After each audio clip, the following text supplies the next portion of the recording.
And thanks for joining us here on PM Express. And I know PM Express is always brought to you by Cherry Tree Properties. It's also brought to you by Syntex Tank, Alomo Bitters, and the Ghana AIDS Commission. And we'll get into a very fascinating change in Parliament, a wind of change indeed, sweeping changes to the parliamentary standing orders. But there are a few issues that we still need to clear up as far as the Constitution is concerned. Parliament has given itself sweeping powers. And I've been reading through this tonight, and I'm fascinated by how extensive the standing orders will be once it has been adopted and approved, passed by the entire House.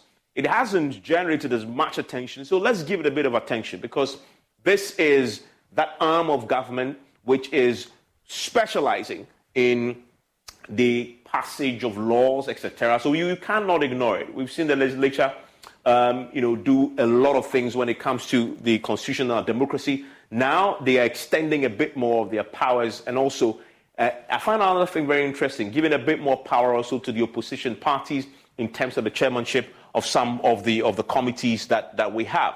And let's look at what we're beginning to see with the changes that Parliament is proposing. And subject to the provision of this Constitution, Parliament may, by standing orders, regulate its own procedures. And this is an important provision, because this is how Parliament determines how it operates, right? And so it is important that they look at it. And it's been so long, in fact, 23 years since the last revision of this particular standing order that Parliament is looking at, right? And so since that review in 2000, we haven't seen any more reviews. In fact, you have to go back to 1993, of course, in the Fourth Republic was first birth.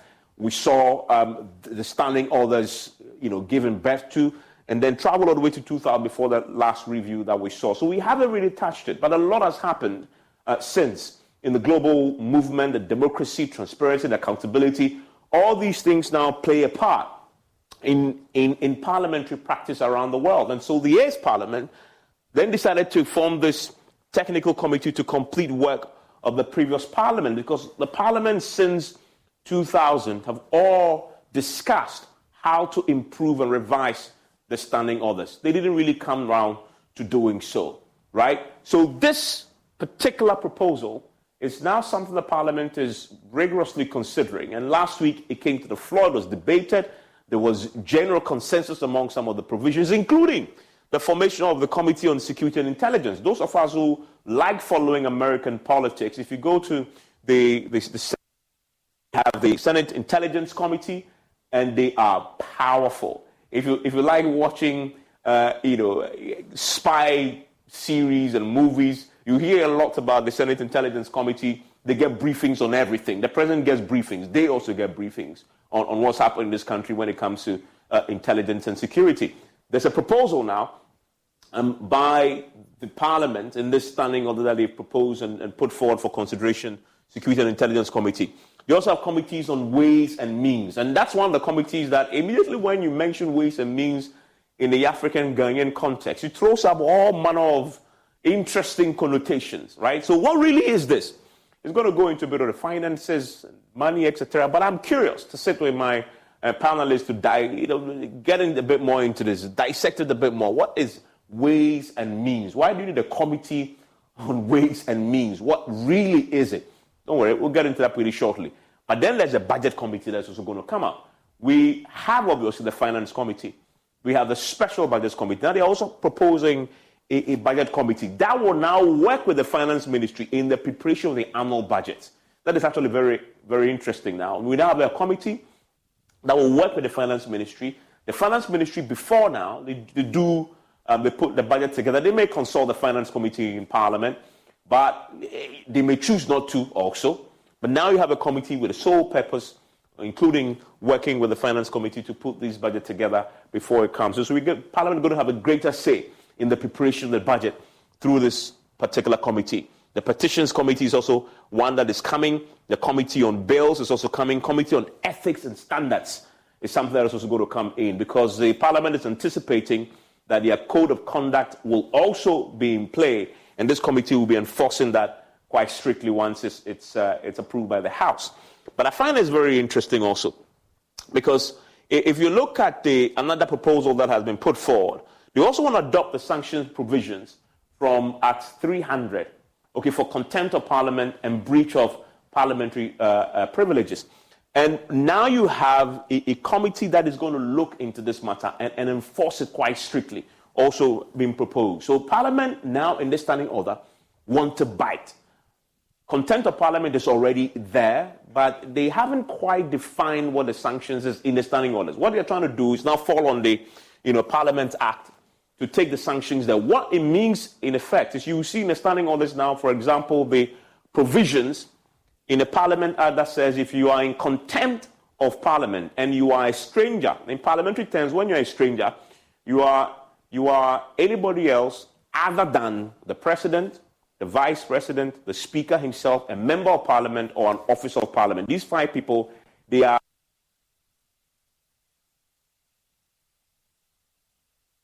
you are a stranger to Parliament. So I am a stranger to Parliament. I can go to Parliament and stand on the floor. I'm a stranger. I can sit in the public gallery. But if I act in any way that Parliament deems to be in contempt, if you read the provisions of the Act, I can go to prison for contempt of Parliament for up to 1 year or pay a fine. Now, Parliament is saying they want to put that in their standing orders, a bit more teeth specified there, that when you do it, they haul you before the Privileges Committee or whatever committee Parliament deems fit, and you are pronounced guilty, you can go to jail for contempt of Parliament. And it applies to the MPs themselves, if they indeed act in a way that draws Parliament's name into disrepute. So you see Parliament wanting to bite a bit more. Signing of attendance register is also now going to come. But interestingly, now you can do this through electronic means. Now, as it is now, members have to go and take and sign, and then they come the next day, and there's always challenges with Misters being Mrs. and etc. So they want to change that, and now you can do electronic means. But the thing about this, though, that we must raise caution about, often we've complained that MPs, they don't even go to the House in the first place. Then you're going to give them a means to register attendance electronically when they are not there, right? I mean, so many will raise questions and say to just encourage more absenteeism on the part of the MPs. We'll see if that's really one concern to look at. And then, I like this one, the recital of the National Pledge at the first and last sitting of every meeting. I wonder why that is even important, right? Because the National Pledge now will have to be recited by the members of Parliament. This is actually interesting. On the back of this, we need to test how many MPs can recite the National Pledge. Because now on the back of the proposals, they will have to be recited the National Pledge at the first and last sittings of every meeting. Very interesting in the proposals that have come forward. And then they're setting aside of time for backbenchers.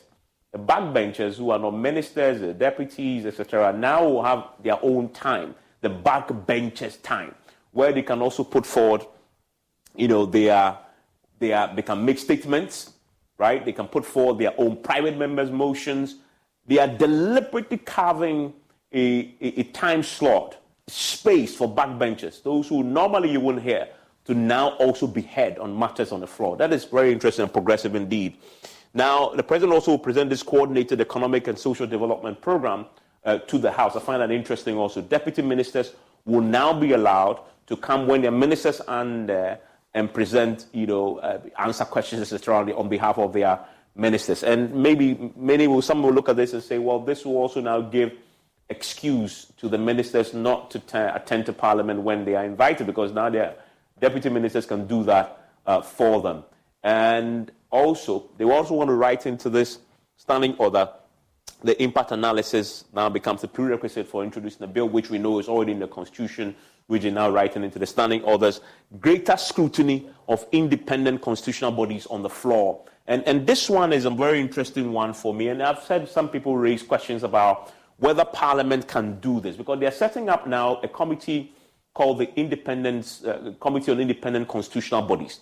That will actually have the power to inquire, open inquiries into the activities of the independent constitutional bodies, such as the Electoral Commission and others, right? And that, some raising possible constitutional conflicts that may arise.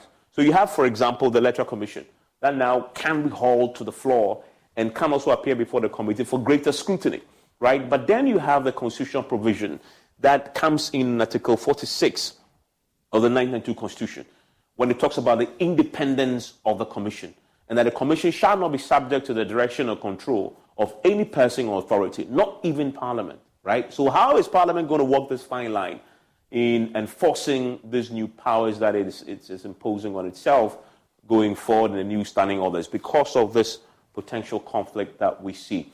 There's more to this, and we'll interrogate that when we sit for a conversation.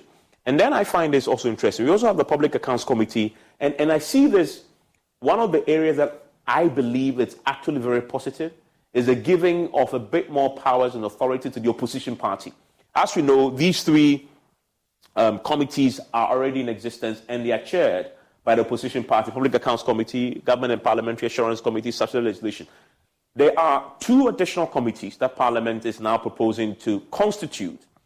This is the Budget Committee and then also the Appointments Committee. That would now be chaired by the opposition party. And I find the Appointments Committee one very interesting. Remember that the Budget Committee itself now will also be working with the Finance Ministry to come up with a budget. If we have Appointments Committee chair as a member of the opposition, that will be supervising and recommending the approval or otherwise of an incumbent president's nominees. That then throws up a very interesting scenario going forward indeed. And we'll look at that. But I find it to be interesting, a bit more power and teeth to the opposition party in government. So a lot more to look at. And one that I saw but just before I came on that I also found it very interesting is that they are actually proposing in the standing order that all committee sittings in Parliament, all committee sittings should be done publicly, should be publicly held. So now we know the Appointments Committee is open to the press. You can go and cover it. Public Accounts Committee. But now they're going forward. They're going even further than that, and they are recommending that all committees, except otherwise decided by the committee, must be done publicly. Wow, that's an interesting one indeed. And for me as a journalist, I like that. We'll look into that when we sit for a conversation. My guests are joining me right now. We'll have Dr. Kwapon, who is a political scientist and a CDD fellow, Dr. Rashid Dramani, the executive director of the Africa Center for Parliamentary Affairs, and Roxy Nelson Dafiamekbo, who is a member of the Constitutional Legal Affairs Committee in Parliament, also joining me for a conversation right after this.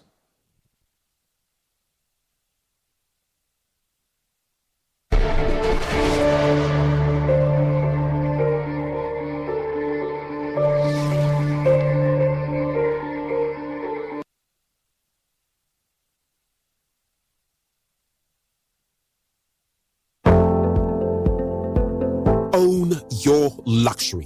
What if you could enjoy ultra luxury in the environs of Sakumono? What if you could have a share of affluence all to yourself? Step into our 5-bedroom executive Ohima suite, or our 4-bedroom Oyster Asantua space, or our 4-bedroom plush Kukwa unit, and discover a whole world of possibilities. It's not just a building, it's a promise of a dream come true. Cherry Tree Properties. We develop spaces as though we were going to occupy them ourselves. Reach us on 0553 662 366 or 0544 299 4. Can he tee up someone in red? And it goes to one! That's who goal for. I got 5 Champions League. You want to know? I be the real goal, chairman. I'm the real goal. The left magician. Who is the GOAT? Ghana Jollof or Nigeria Jollof? Ghana Jollof has no co-equal. The smell alone. Oh my God. No, that shift. You two they lie, eh? Now the same stew when they use cook the rice and then they go put them for top. Hey! You are lying. Ghana Jollof.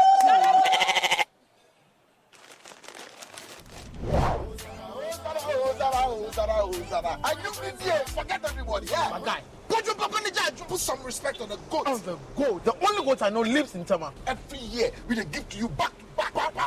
We are talking about PET. I want to hear the face. Except be the goat, huh? My guy, he be the goat. Though our choice of goats may differ in football, music, and jollof, Alomo Bitters always brings us together. Alomo, experience greatness in every moment. Drink responsibly. Not for sale to persons under 18, not recommended to pregnant women. This advert is FDA approved. EcoBank salary account, bro. See, with the EcoBank salary account, you will enjoy free life insurance, free debit card, save while you spend, and an amazing chance to double your salary. And even more consolation rewards in the EcoBank double salary promo reloaded. Guy, this EcoBank salary account sounds interesting. What do you think? Yara, but maybe next time, Charlie. You know what? I'll go shine my shoe. Yo, myself, I'll go check my BP. We going up, never go down, and we stay flat. Chairman, see the white sign it here. Open an EcoBank salary account today for a lifetime of benefits. You also stand a chance to win more than double your salary in the EcoBank Double Salary Promo Reloaded from now till July 31st. Terms and conditions apply. This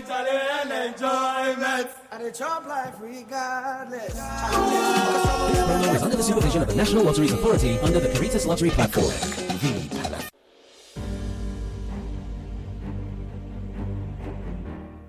My name is Tina. I am a person living with HIV.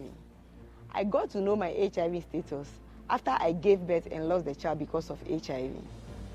In those days, prevention of mother-to-child transmission services had low patronage due to fear and stigmatization. Today, many HIV-positive women have delivered negative children. I follow the guidelines and take my HIV medicine called ARVs every day, as prescribed by my doctor. This makes me strong and healthy, and also prevent me from passing HIV onto any future child. Please, avail yourself of PMTCT services when pregnant. It is the only way to ensure you do not pass the HIV onto your baby during birth or pregnancy.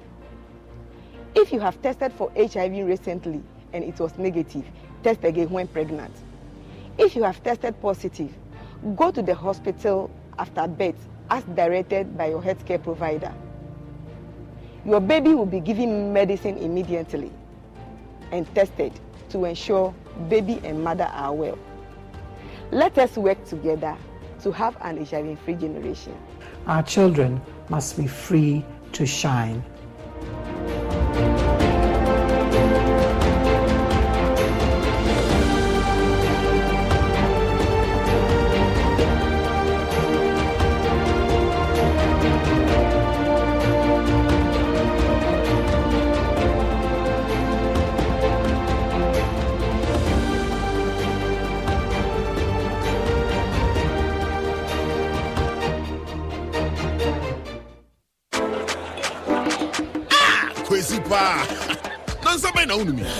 Whiskey. Wash. All of a sudden, my voice I hear different. And when you saw a call. Barman, bring me the honey whiskey. You know the one? Black Rock Whiskey. Honey whiskey. Chalet, honey near their frau. Black Rock Whiskey is strong. Now to taste me is smooth and it goes down easy. Excuse me. Barman. Barman. Bring my friend one Black Rock Whiskey. Black Rock Whiskey, blended with natural honey flavor. Hey, what's up? Barman. Hey, what the hell for Sikanton Sata? The beer been to man, no. Black Rock Whiskey, Tabby, the feel is smoothness, no. Drink responsibly. Not for sale to persons under 18 years of age and not recommended for pregnant women. This advertisement has been vetted and approved by the FDA.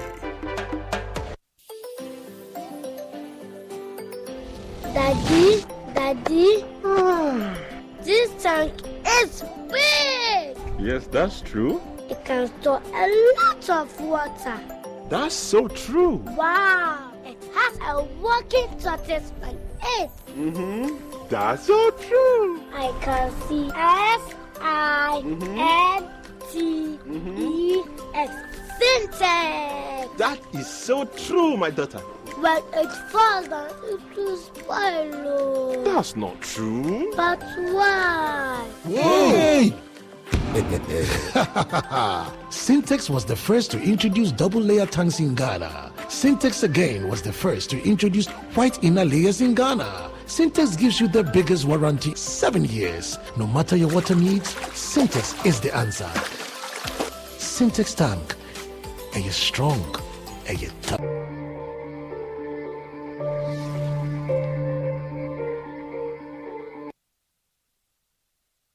And thanks for staying with us. We've already started the conversation because, as you may notice, there's so much in this particular standing orders, proposed standing order. From what Roxanne has just been telling me, it's actually possibly done, waiting for the effective date to kick in, and then it becomes something that Parliament will use immediately. And so we'll get into that. But remember that PM Express is always brought to you by Cherry Tree Properties. We develop spaces as though we were occupying it ourselves. Syntex tanks, it is strong, it is tough. Alamo Bitters experience greatness in every moment. Ghana AIDS Commission as well. And just for you to know, by way of information, no matter your water needs, Syntex Tanks has this all. Syntex Tanks is first to introduce double layer tank, and now you can have as many layers as you want. Syntex Tanks is first to introduce the white inner layer tanks in Ghana. We now introduce you to the customer specs order, will let you order any color and size of preference. Syntex Tanks gives you the longest warranty of 7 years, which no other tank gives you in Ghana. So whatever your water consumption, size of project, or demand, choose Syntex Tank. We have agents across the country. You want to give us a call immediately, 0244-335-168, or shop online at syntexgh.com. And the numbers there, you really want to give them a call, 0244-335-168. Syntex Tanks are strong, are tough. And then, of course, you know, passion is everything. And that's why I recommend to you Cherry Tree Properties, because they build with passion, and because they themselves believe that they will only build something that they want to live in themselves. Thinking about buying a new home, talk to those who build with passion. Sloane Square is a new gated community development at Sakumono, developed by Cherry Tree Properties, a one-of-a-kind, well-planned luxury you have never experienced. Call them on 0553-662-366. 0553-662-366. Cherry Tree Properties, sophistication and class. Joining me right now for a conversation is Dr. John Osai-Kwapon, who is a political scientist and CDD fellow. Doc, thanks for your time here on PMX. It's great to have you. I'm looking forward to picking your thoughts on this all-important matter affects our democracy. Also with me in the studio is Dr. Rashid Draman. He's Executive Director of the Africa Center for Parliamentary Affairs. Had something to do with the drafting of this. This has been 23 years in the making, by the way, so it's traveled a long way. Now it's almost about just done. And Roxanne Nelson Dafiamekwa is a member, Constitutional, Legal and Parliamentary Affairs Committee of Parliament. And Roxanne, very quickly, where are we with this particular piece of amendment to the standing orders? Thank you very much. Good evening to Dr. Dramani, yourself, and Prof, and my viewers. Especially in Southern. The report from the Standing Orders Committee, which I'm privileged to have served on, got laid, adopted, debated, and approved. And so that having been done, it means the final product, which the report gave birth to, is now ready to be put into action. But what I know we are going through now, we are doing the final editing in terms of making sure all every I's are dotted, all the T's are crossed, every comma is in place, syntax and all that are properly aligned. And in terms of the numbering too, we must be sure that we get every number in terms of the order of the sub-rules properly aligned. Then Speaker can put pen to paper and make it effective. But initially he gave the indication that he would have loved to almost immediately push it into action, into effect. So much so that even the mid-year budget review, the debate would have been conducted pursuant to the new standing orders. I see. You want this done as quickly as possible. Yes, and I agree with Speaker, but given the fact that we may have to go and do the final editing and do the final typesetting, it means that it may be effective from October when we return from recess. Okay, there's a lot to go through. So let's go down now. But the more important thing is that it's been adopted. Okay, great. Let's go to the specifics because you need to carry the public along because you're doing this on our behalf. Let's go to some of the specifics. I want to start with The first one that a few of my friends, in civil society and in governance have raised, that possibly could come back and challenge, the constitutionality of what you're proposing, and it has to do with the independent constitutional bodies. Yeah. You have a committee now on independent constitutional bodies, and one of the things that you're proposing to do with this body is to empower this body to investigate and inquire into the activities and administration of institutions under their jurisdiction. And such investigation and inquiries must extend to proposal for legislation. So you're hauling all these constitutional bodies, independent constitutional bodies before you, plus also I see an amendment there that now allows you to also bring them to the floor like ministers and do a bit more scrutiny.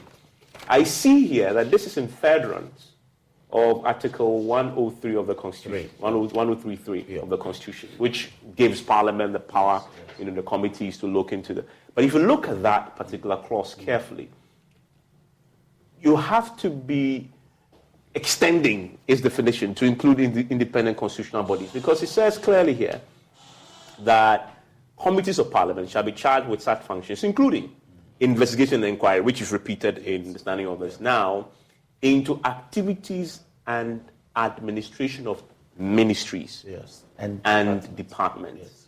Is it your MPs? Is it your understanding that ministries and departments include independent constitutional bodies like the EC? Thank you very much. Not MPs, but Parliament. Okay, Parliament. Parliament is the mind of the Republic. If the Republic is of the mindset that these independent constitutional bodies purposively interpreted could mean a state department, then they are covered.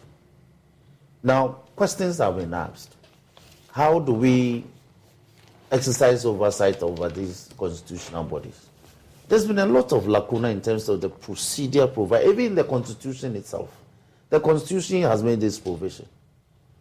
But how do you give effect to that? It's missing. And so if under Article 110, we are mandated to come up with our own rules to govern our procedure on the floor, then it is the mind of Parliament that in order to deepen the exercise of oversight, now I want to grant you better access. Hitherto, for instance, the Electoral Commission, NCC, were appearing before a committee called the Special Budgets Committee. So they had a mandate to look at their budgetary allocations and all. And that's all there was to it. Now, you recall that when EC was considering bringing a new instrument to, as it were, make the Ghana card only the document to have recourse to, for Parliament to engage the EC, it had to be like the committee of the whole. And in camera, the Speaker had to suspend the standing orders to allow the media to otherwise by our practices and committee of the whole media. Committee of the whole, it was an in-camera hearing. Speaker had to vacate that practice to allow media to cover. And so going forward, we think that we can, by procedure, so far as we are not in contravention of the Constitution. That's my question. Isn't this inconsistent with the constitutional provision I just read? No, we are not saying that come and tell us how you perform your functions. We are saying that to deepen the exercise of oversight. If we give you money, how you spend the money, we need to know. You don't always. Sometimes there are interim matters that will engage the House. There should be a procedure for you to come and lay the paper, speak to it, to engage members, to be able to be debated upon and approved, and the decision reached. We don't have to wait for a committee, some special budget committee to go into conclave to go and engage you. But if that's all there is, I don't think there'll be a problem, except that here you want to inquire, you want to investigate into the activities. Yes. But the constitutional provision you rely on says you can only do that when it has to do with ministries and departments, not independent constitutional bodies. But Evans, I am struggling to appreciate why it's difficult for you to see that a constitutional body or a statutory body that has been given some form of independence in terms of performance of its functions, like the Office of the Special Prosecutor, cannot cannot be brought to Parliament under this procedure. For the purposes of investigating it? That is so. And inquiring into its activity? That is so. That is the language of the Constitution. And the derivative of that language is for us to exercise oversight. And mind you, the Constitution provides a caveat so that the outcomes of this investigation will lead to legislative reforms, not for any other purpose. I mean, let me bring him in here. I mean, it's not a judicial process. I get it, but what do you make of it? You've been very instrumental in drafting. What do you make of this particular? Well, Evans, I think first of all, maybe let's make it clear. When we talk about oversight, I think what comes to most people's minds immediately is that it's confrontation. Oh, no. Yes, exactly. So that is how maybe people are seeing this. No, at all. But to oversee an independent institution, I believe, like Honorable has indicated, they allocate budget through appropriations every year to these institutions. I think they have the right to call these institutions to come and answer any questions that there are. Yeah, but that's fine. I don't think people have an issue with that. Yes. But they have an issue with them now wanting to expand the budget committee to include independent constitution that will investigate and Evans, maybe if we look at it, I mean, within the framework of what is happening currently in our country, where more and more we see the court, the judiciary venturing into the territory of Parliament and telling Parliament what to do. And this is a body that is the only body in the Republic that we have elected, and for which reason we are called a democracy. Now you have the court coming in every now and then and giving Parliament instructions. And people don't see anything wrong with this. And when Parliament calls bodies that it allocates resources to, then, people are beginning to see issues about it. And for me, what comes to my mind is the discussions that we had a few years ago before the private members bill was introduced in our Parliament.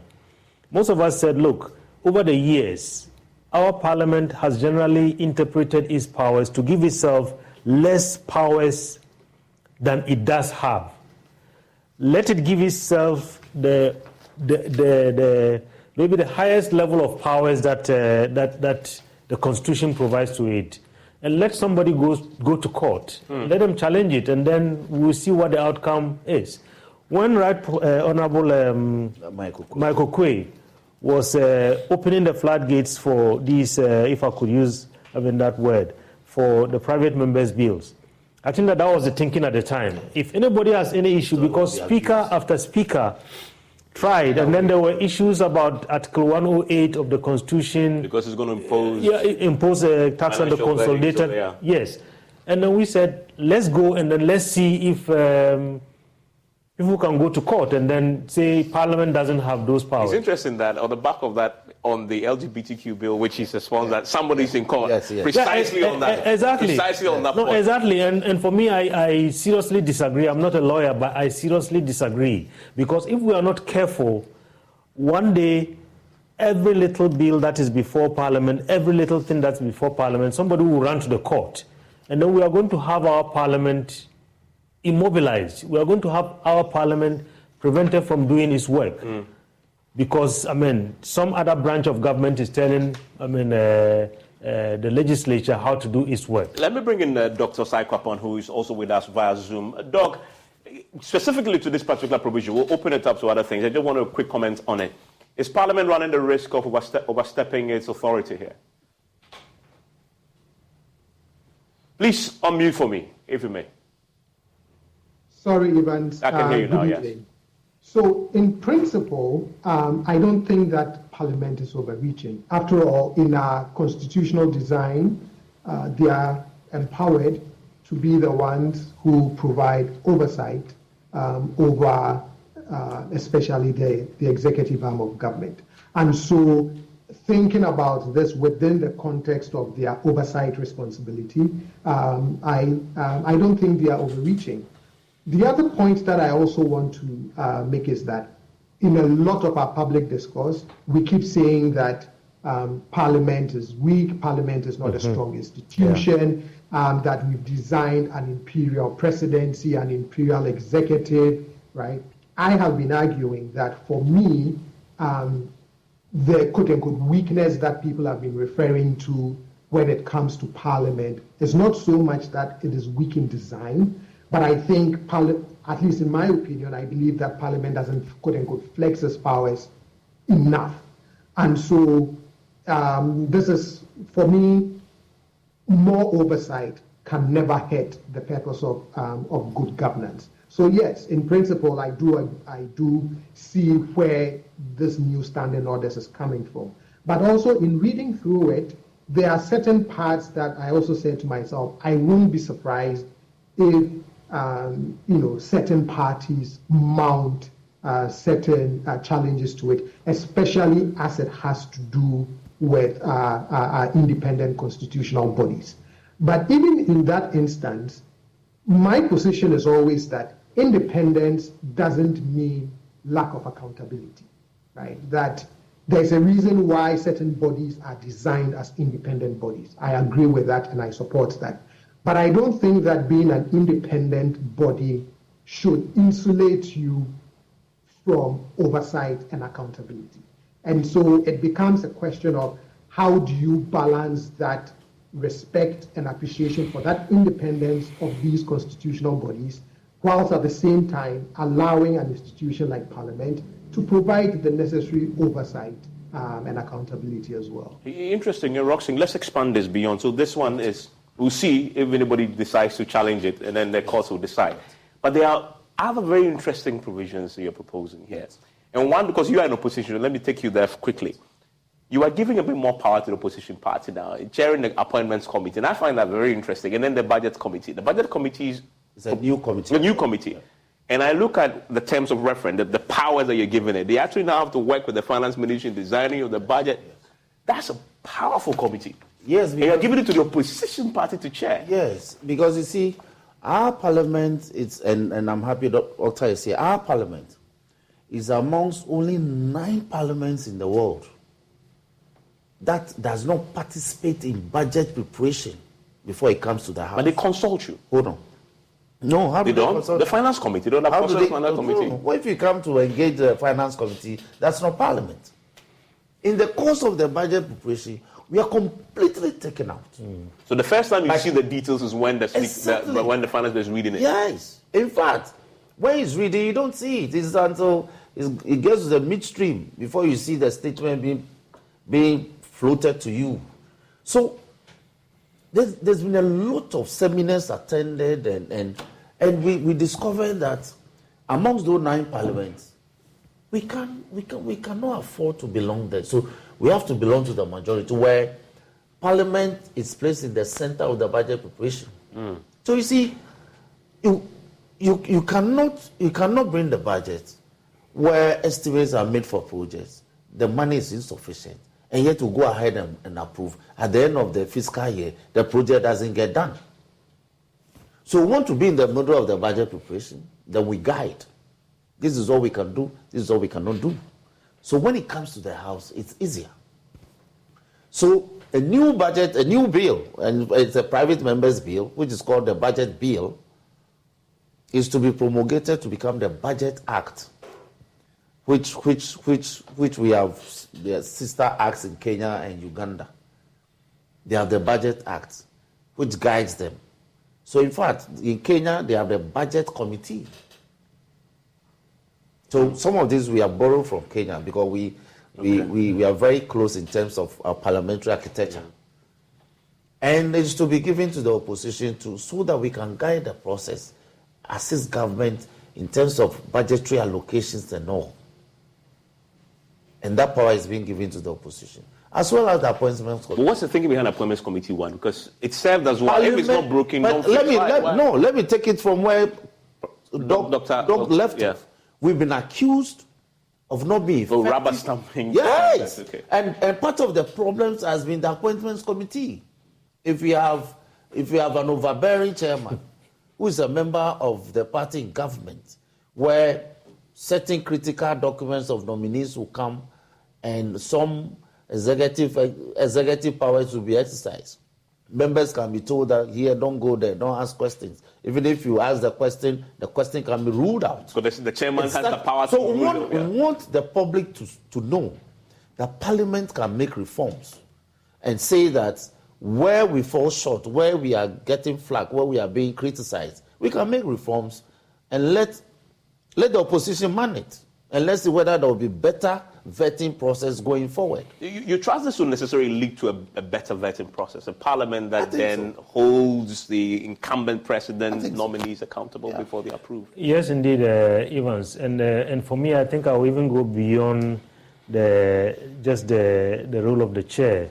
I mean, to now, I think the expanded nature of the committee, because over the years, I mean, I have said that perhaps maybe we should try to see whether we could introduce what happens in the U.S., for instance, where, I mean, the committee responsible for overseeing that particular sector is one that vets the nominee. So what you're saying, if you don't know what the proposal is, that, for example, if you are vetting the finance minister, the finance committee, leadership, the leader will sit exactly as part of the appointments committee, approve the person. Exactly, because legal legislative committee can come and sit when Attorney General is coming. Because otherwise, enjoy the ex officio, there will be standing members of the. Because over the years, Evans, what we have seen is sometimes the questions that are being asked at the appointments committee, I mean, they leave so much to be desired. And so you find people not too familiar with that particular sector, and one committee, I mean, is dealing with A to Z, you know. So for me, exactly. So for me, beyond, I think the leadership, I mean, the role of the chair, I think I have to commend Parliament for this. But let me get back to the budget committee. Yeah. You know, I think that for me, this is one of the transformational aspects of these standing orders. Because even if you remember, some years back, we did a study which is called the African Parliamentary Index. Okay. And we looked at the powers of parliaments in Africa on overseeing the budget and finance in general, public financial management in general. And Honorable has made reference to Uganda and to Kenya. Our parliament was last among 7 parliaments. In terms of financial oversight. Uganda and Kenya were at the top because they have this budget committee. And then they also have a budget act. Yes. And then they have what is called a parliamentary budget office. We've been struggling here up to this day to have that office set up. So through this private members bill that he's been referring to, I've been part of the process. It's sponsored by the leaders. I just hope it finds the light of day, just like these standing orders. And I believe if it does, the act will do it. Yes, the act, and then the budget office, which will create the budget, the parliamentary budget office, which will do what exactly? The parliamentary do budget analysis. Yes, the parliamentary budget office.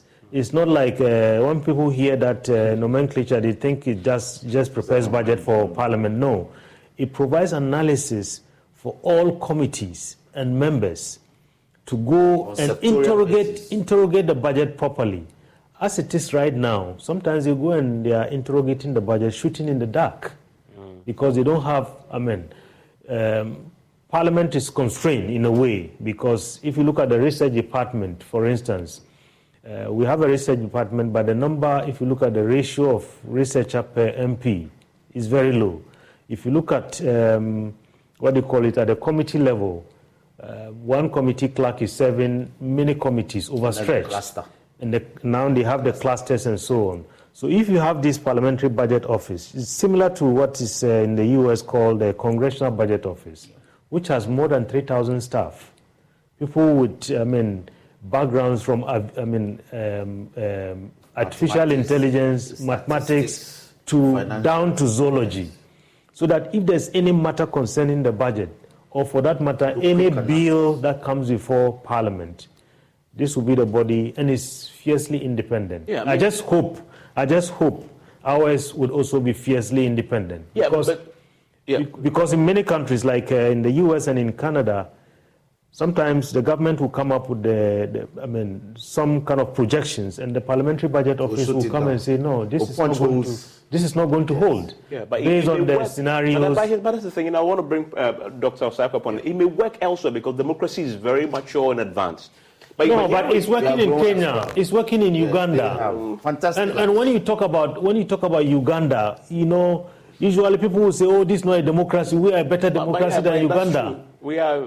No. Well, I mean, not really, Evans. Not really. I mean, maybe at the presidency, yes. But I think in terms of, I've been to the parliament many, many times. And I think most of what they are doing, we have a lot to learn. Let me bring in Dr. Sarkapon. Doc, to that particular question, we have a very highly polarized political environment here. And then you have an opposition party chairing the appointments committee, chairing the budget committee, which now will be empowered to work with the finance. Don't you see an opportunity for significant gridlock that may prove counterproductive? And when I got the report and I went through it, that is actually my biggest concern, right? That, years ago, when I learned about how PAC works, the Public Accounts Committee, and the fact that it's chaired, by someone from the opposition, I said, this is a really good idea because typically in legislative bodies, when it has to provide oversight of the executive, you tend not to see the same party in the legislature exercising a lot of oversight of its own party in the executive. So, for example, in the US, when Congress is in the hands of a different political party, you tend to see a lot more congressional hearings and oversight over the executive. So I used to think, this is a brilliant idea, that you can improve how much oversight Parliament does. But if you also look at the tone and the tenure that our politics has taken over the last several years, right? In my opinion, I believe that our partisan edges have really sharpened. We've become a little more polarized than we were when the Fourth Republic started. And so my biggest concern is when you put critical committees like the Appointments Committee, and for example, this committee on... the Budget Committee.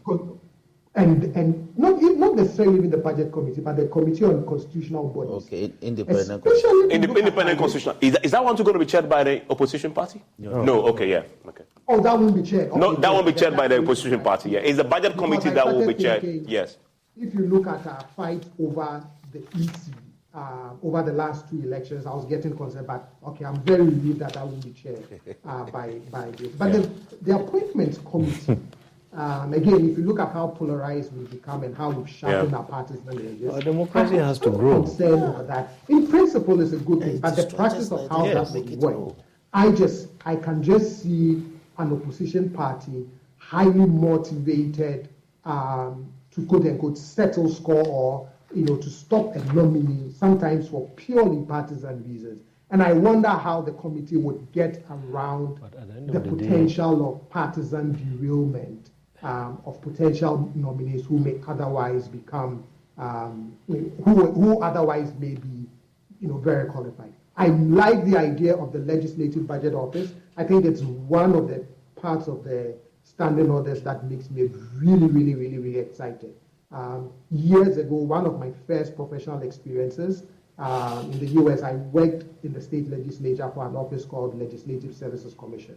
And it had a budget office component, it had an oversight component, and then it had all of these other team committees that supported the legislature with research, analysis, projections, and all of that. So I think it's a brilliant idea.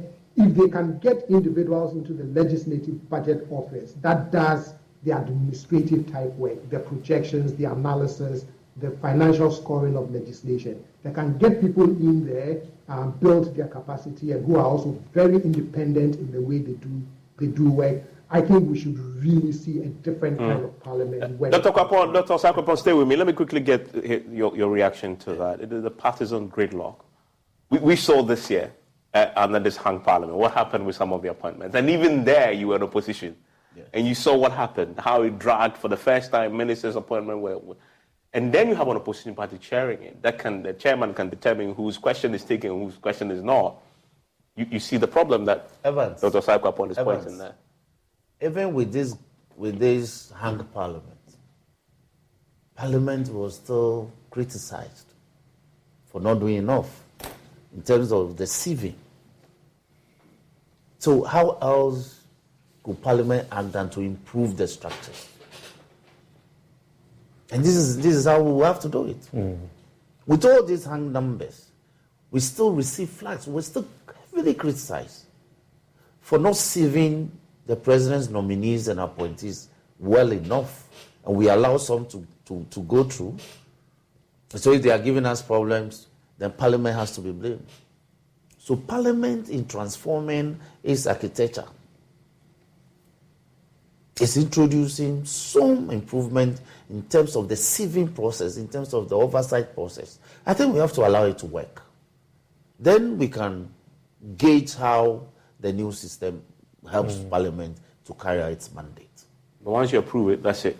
And in respect of the Parliamentary Budget Office, I think it will be an office that will be serving Parliament very well in terms of the introduction of bills, because they will be turning out the fiscal impact analysis that if you want to implement the law.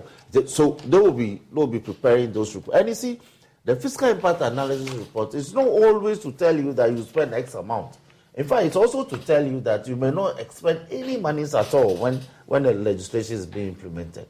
It's like a due diligence report, just to guide you as to how things will be if this particular bill goes through and becomes a law. It has to be implemented. Yeah. So it's a report that can give a positive picture or a negative picture, but it has to be the fiscal impact analysis report. No. I mean, I also see ways and means. Yes. Ways and means coming in Ghana, ways and means is reason. But in terms of its actual definition, this committee will be responsible for apportioning funds for committees' work, etc. In fact, it will be the most important committee of the House. Why? Because of its mandate. Because of its form. No committee can work without recourse to, without having recourse to the Ways and Means. And Ways and Means is not the football Ways and Means. This is actually a nomenclature borrowed from the established parliaments. And so US is such a huge committee with a staff of running to hundreds. So it is with the House of Commons. So it is in Canada. So it is in Australia. So before we labored to use a different nomenclature. Even on the floor, members thought that Ways and Means outside amongst the generality of our people could know the Ghanaian context, of course. But we struggled. People on their feet, so we had to maintain it because it becomes a term of art. Standard practice? Well, yeah, I mean, it is. And I see it as an effort to decentralize the work of the Finance Committee. Because, I mean, similar to maybe what we say about the presidency, I think the Finance Committee over the years has become so powerful. I mean, that everything, finance and money is, I mean, in the hands of just one committee. In fact, here you're actually proposing to break down. Exactly. We have. So we took the budget committee out of it. And you also took economy and development out of it. Yes. Yeah. So I think that's also a kind of a very kind of thoughtful, I mean, change that we are seeing in the standing orders. But I mean, Honorable talked about the fiscal impact analysis.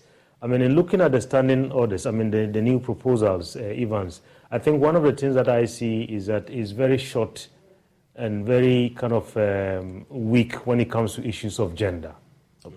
So but then you have a Human Rights Committee. Yes. No, exactly. But you see, today, I think most parliaments are very forward-looking. So, for instance, when you go to some parliaments in Southern Africa, I mean, I was recently in Zambia. I mean, if you look at their standing orders, it says if a male is chairing a committee, then a female has to be the vice, and vice versa. So that oscillation. Exactly, and I think that I would have loved to see this in our, I mean, in this new, because look, Evans, if you look at... You must have enough female MPs. No, yes, we do. If you look at, I mean, well over, we have almost 45,000 MPs around the world. And only 26% out of that, that's about 11,000. Are women? Are women. Okay, that's so, you know, and then apart from that, I think we also see the fact that, I mean, explanatory memorandum, I mean, to accompany bills. Again, it doesn't talk about, you know, it just says explain the purpose. We would have loved to see if, for instance, explanatory memorandum would talk about how the bill will impact men and women differently. You know, we just borrow the constitutional language. No, exactly. Yeah. So I think we can expand. Exactly, because today a lot of parliaments are very progressive, and we don't have to leave our mothers and sisters behind when it comes to these matters. Our country is seriously not doing too well when it comes to gender, and we have a very big project right now with Parliament, and the focus is on gender. Yeah. In Ghana, in Kenya, and in Togo. And if you look at Kenya, the difference between Ghana and Kenya is day and night. Rwanda is celebrated on the continent. Exactly. Globally. Exactly. Being one of the leaders in the area. So these are some kind of weaknesses that I see in this. Let me go to Dr. Sarkwapo and I'll come back to you to end with you, Roxing. Very quickly, Dr. Sarkwapo, if you may. So this is a proposal that will carry, both sides will go. For you, looking at it, is it one that ultimately serves the democratic interest of this country? Would it make us better? Very briefly in 30 seconds, if you may, because of time. Yes, I honestly believe that. And as I mentioned in my opening remarks, I want to see more of this from Parliament, right? So that hopefully in another 5-10 years, we won't be having this conversation about a weak Parliament overrun by the executive and rubber stamping everything. I think it's good to see that Parliament wants to strengthen not just the institution, but also strengthen the way it does business. This is really a step in the right direction. And Roxing, my media interest there, you are actually now opening up all committees to the public. Yes. With exception, with only cases and where... Let's give a tremendous gratitude to Speaker Gbagbe. All committees without exception, even the Intelligence Committee. Yes. Why not? Why not? That's why the new standing order says, if in the opinion of the committee, some of the matters... They decide otherwise. In camera, that's fine. But Speaker Gbagbe wants to make Parliament as transparent... So the norm is public? Yes. And the exception is you decide... In camera here. And Evans, in 2007, when Salas Mensah was chair of the Public Accounts Committee, through a project that I implemented, we worked to open the PAC. Before then, the PAC never sat in public. Yes, and today, when you talk about Parliament, when you talk about effective committees, you talk about PAC. That's true. So I think that we should allow this to work. My difficulty will be the fact that at a time, you can have about 10 committees sitting. So priority. That's why I agree that... Allow us to decide. Yes, that's why I think that we've gotten to a stage where, as Parliament, we should have our own TV stations. But you do already. We don't. We tap into yours sometimes. No, we don't. We tap into yours. There's a Facebook something, but that is not properly a TV channel, properly so-called. We need a TV station properly. We need our own radio